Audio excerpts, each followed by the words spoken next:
riba. Satu jenis bertambah. Pinjam beras, bayar beras, bertambah 2 on, riba. Pinjam garam, bayar garam, bertambah 1 mata, riba. Pinjam perak, bayar perak. Pinjam duit, bayar duit. Pinjam korma, bayar korma, bertambah, riba. Satu jenis bertambah. Zahab bil zahab, emas dengan emas. Fiddah bil fiddah, perak dengan perak. Saya akan sampaikan tausiah ini sampai pukul 9.30. Tadi saya diberi waktu 9.40. Yang 10 menit itu foto-foto. Nah, bercanda.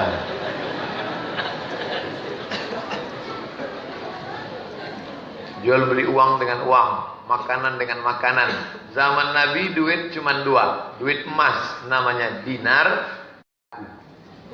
Sekarang emas tak bisa lagi diperdagangkan, dijual belikan, maka emas dirubah menjadi kertas.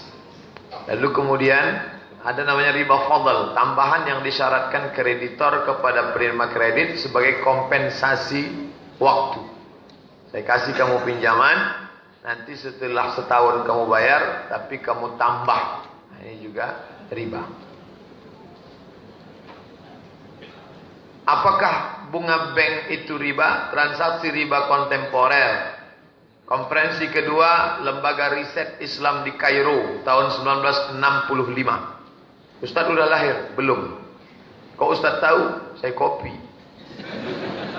Semua bunga dalam transaksi adalah haram. Riba sedikit atau banyak adalah haram. Karena ada orang mengatakan, berapa bunga yang saya dapat? 100.000. Haram. Kalau 100 juta, banyak pendapat dalam masalah. Sedikit mengulang haram.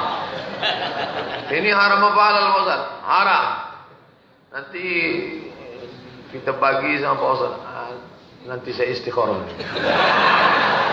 Karena sebenarnya itu sedikit atau banyak haram.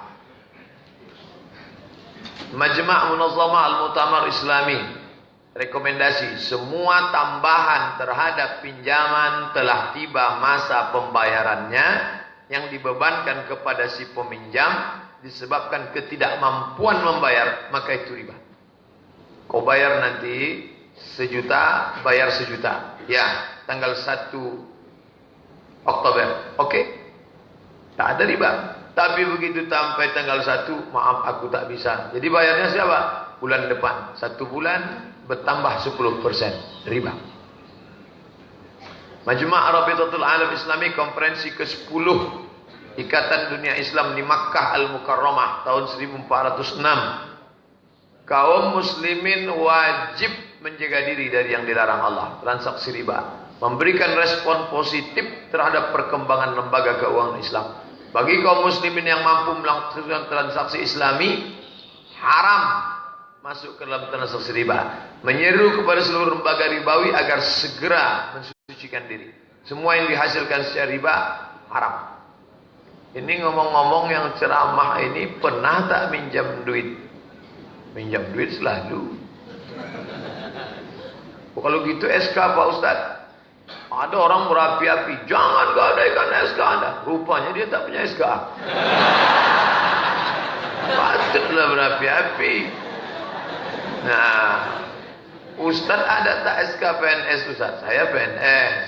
Sehari-hari saya PNS Kementerian Agama, di kerjanya di UIN Suska, Fakultas Usuluddin jurusan hadis. Kenapa Ustaz di sini sekarang? Musim libur kuliah. Belum masuk lagi. Belum masuk. Saya ke Batam ini setahun 2 kali. Bulan Agustus dengan bulan Februari. Bulan lain saya tak berani datang. Kenapa Februari sama Agustus? Itu bulan libur kuliah. SK Ustaz ada? Ada. Di mana? Di rumah lah. Takkan saya bawa pulang sini. Ada di rumah. Tak pernah saya pakai. Nah, kalau dikatakan orang bodoh Ustaz, SK-nya tak dipakai. Tak berani saya. Ustaz punya mobil? Punya. Dari mana Ustaz punya duit? Pinjam duit. Kemana? Ke bank. Minjam duit juga di bank.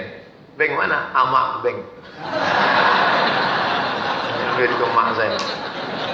Mak, aku ngajar nih kena hujan nanti. Aku mau beli mobil tak ada duit. Bisa pinjam duit. Kau nih dari kecil nyusahkan aja sampai. Pinjaman lunak tanpa bunga. Ama bank. Cuman kadang bunganya lebih besar pula dari bank konvensional.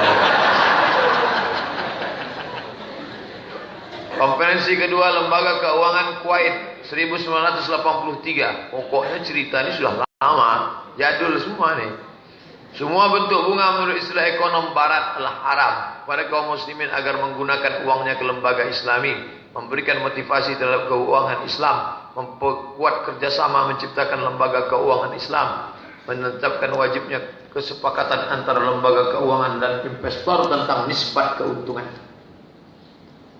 Itu menurut Islam. Nah sekarang menurut yang non-muslim, perjanjian lama, Old Testament dibagi kepada dua, perjanjian lama dan perjanjian baru. Perjanjian lama disebut dengan Taurat, perjanjian baru disebut dengan Injil. Ustaz punya? Ada, punya saya di rumah. Beli di mana? Dapat saya di hotel.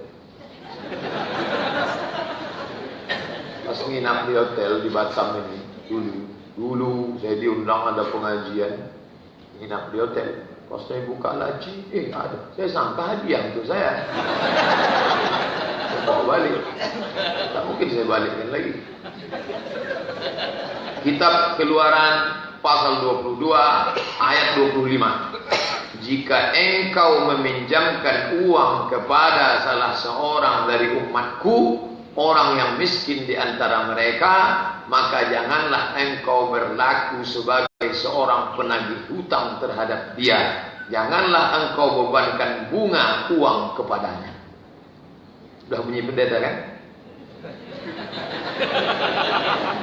Itu jelas dalam perjanjian lama. Jangan kau bebankan bunga uang kepadanya. Keluaran pasal 22 ayat 25.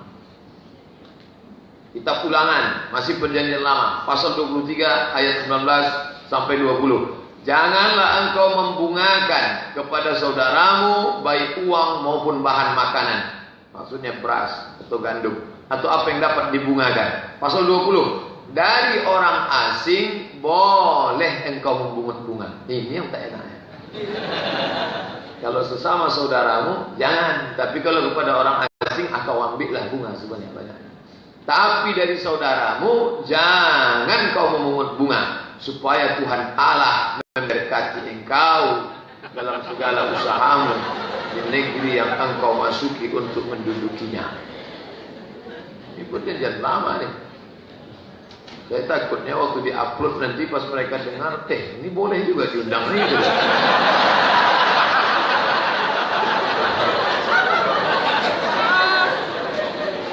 Nah, sekarang kita pindah ke perjanjian baru. Perjanjian baru itu isinya 5. Matius, Markus, Lukas, Yohanes, 14 surat Paulus. Tahu juga Pak Ustaz. Lukas ayat 6, pasal 34. Lukas 6, pasal 34. Jika engkau meminjam sesuatu kepada orang lain, janganlah engkau mengharap sesuatu kepadanya. Maksudnya jangan kau harap bunga. Kalau kau pinjam, jangan kau harap bunga. Jikalau engkau mengharapkan sesuatu daripadanya, apa jasamu? Ustaz Somad, ya, saya mau meminjamkan dia duit 1 juta. Nanti bayarnya berapa? Ya 1 juta lah. Pinjam 1 juta, bayar 1 juta. Lalu saya dapat apa? Kata dia. Nah ini jawabannya. Lukas pasal 6 ayat 34. Kalau kau meminjamkan sesuatu pada saudaramu,